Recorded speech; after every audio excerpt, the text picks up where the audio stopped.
सिंधुदुर्ग जिल्ह्यातील मालवण शहरातल्या Bhandari education society कनिष्ठ महाविद्यालयाच्या वतीनं जागतिक योग दिन 2026 उत्साहात साजरा करण्यात आला। या कार्यक्रमात कनिष्ठ महाविद्यालयीन विद्यार्थी-विद्यार्थिनींनी उत्स्फूर्त सहभाग घेत योगाचं महत्त्व प्रत्यक्ष कृतीतून अधोरेखित केलं।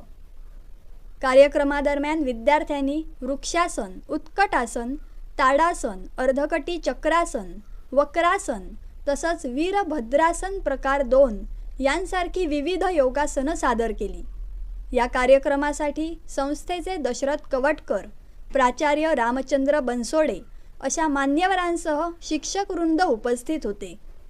यावेळी विद्यार्थ्यांच्या प्रयत्नांची प्रशंसा करण्यात आली आणि त्यांना योगाची महती समजावण्यात आली। कार्यक्रमात सहभागी झालेल्या सर्व विद्यार्थ्यांचे संस्थेच्या वतीने अभिनंदन करण्यात आले। या योगासनांमुळे शारीरिक व मानसिक आरोग्य सुधारण्यास मदत होते, हा संदेश विद्यार्थ्यांनी प्रभावीपणे दिला, अशी प्रतिक्रिया व्यक्त होत आहे।